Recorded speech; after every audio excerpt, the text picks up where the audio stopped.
ఇప్పుడు మనం సొరకాయ సాంబార్ చేద్దాం. తమిళనాడు స్పెషల్ ఇది. నేను చూపించేది మీకు సాంబార్ ఎలా చేద్దాం, ఏమేమి కావాలని చెప్తాను. నూనె, జీలకర్ర, కరివేపాకు, ఎల్లిపాయ, ఉల్లిగడ్డ, టమాటా, పసుపు. ఇదేమో నేను ముద్దపప్పు పేస్ట్ లాగా ముద్దలాగా చేసుకొని పెట్టుకొని ఉన్నా. మీకు చూపించడానికి కప్పులా ఇంకా కుక్కర్లో ఉంది మనకి పప్పు. చింతపండు, నానబెట్టిన చింతపండు, కొత్తిమల్లి. ఇదేమో సాంబార్ పొడి, మీకు అందరికీ తెలుసు ఎన్టీఆర్ సాంబార్ పొడి ఇది కారం, ఉప్పు. ఎలా చేద్దాం చూద్దాం. స్టవ్ వెలిగించుకుందాం. మనం గిన్నె పెట్టేసుకుందాం.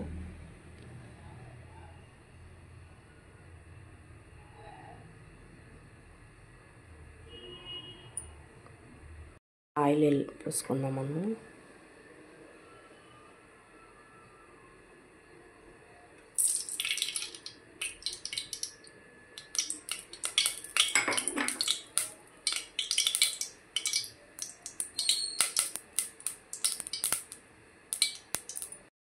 జీలకర్రను కరివేపాకు వేసేసుకుందాం.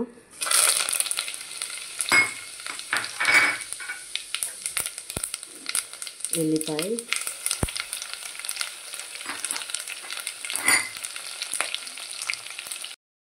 ఉల్లిగడ్డ వేసేసుకుందాం.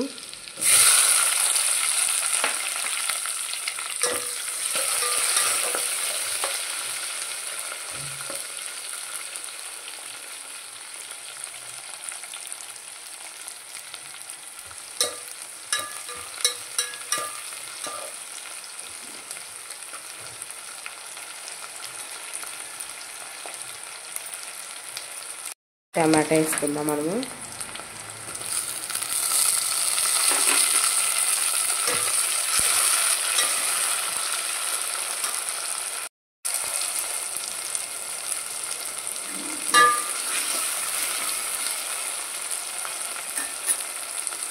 ఇప్పుడు మనము సొరకాయ వేసుకుందాం.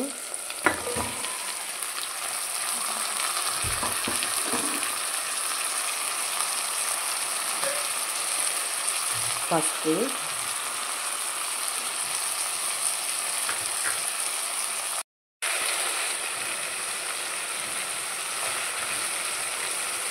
బాగా మగ్గాల సొరకాయ.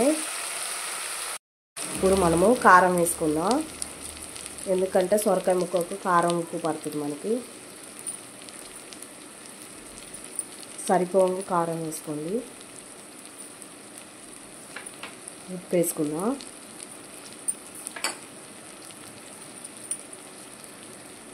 ఇప్పుడు కలబెట్టుకుందాం. మనము పప్పు ఉంది కదా, కుక్కర్లో వేసుకున్నా. నేను పప్పు శాంపిల్గా చూపించిన మీకు, ముద్దపప్పు.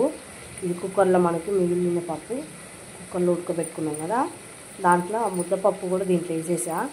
ఇప్పుడు దీంట్లో నీళ్ళు పోసేసుకున్నాం. మనము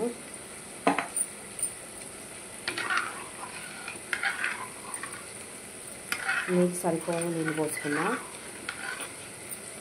మరీ నీళ్ళుగా ఉన్నా కూడా బాగోదండి. ముద్దపప్పు ఉంది కదా, దాంట్లో ముద్దపప్పును నీళ్ళలో కొంచెం కలిపేసాను, చూసారు కదండి. ఇప్పుడు ఇది మనము పోసేద్దాం. ముద్దపప్పు నీళ్ళు ఉంది కదా, ఇంత పోసేద్దాం.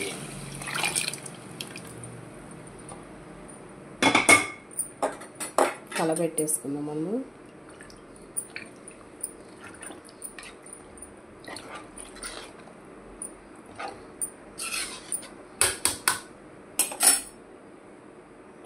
ఉడికేదాకా మనము సొరకాయ ముక్క ఉడికినాక చింతపండు రసం పోతాం. మనము వేసుకుందాం.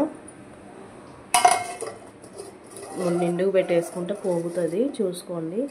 కొద్దిసేపే ఇలా పెట్టేసుకోండి.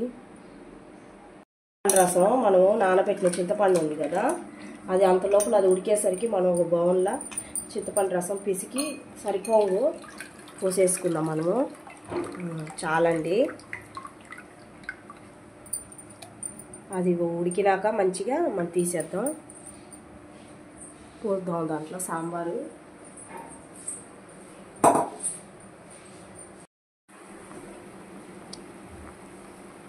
ఉడికింది కదండి, సొరకాయ ముక్క కూడా ఉడికేసింది. ఇప్పుడు మనము చింతపండు రసం పోసేసుకుందాం.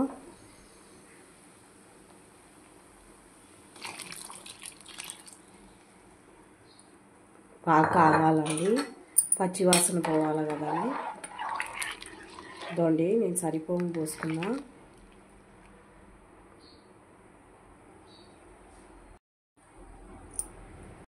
సొరకాయ ముక్క మగ్గినాక మనం చింతపండు రసం పోసుకున్నాం. ఇప్పుడు మనం కొంచెం కొత్తిమీర వేసుకుందాం అండి.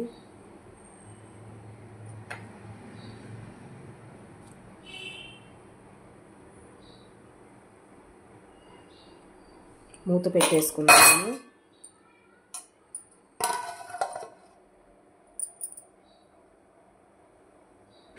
మనం ఇప్పుడు మూత తీసేసుకుందాం, పొంగుతుందండి.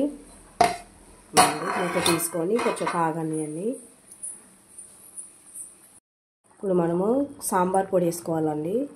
కొంచెం అయిపోయింది దింపే దగ్గర. సాంబార్ పొడి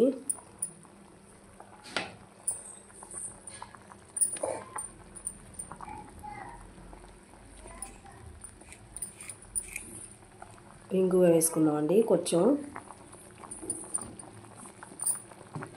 ఇప్పుడు మనము బంద్ చేసేద్దామండి స్టవ్. అండి ఇలా ఉడికేసింది, మంచిగా ముక్కలు కూడా కట్టేసింది. మనకి ఉప్పు కారం అంతా. సాంబార్ రెడీ అయిపోయిందండి. తమిళనాడు స్పెషల్ అండి ఇది సాంబారు. మీకు తయారు చేసి చూపించానండి.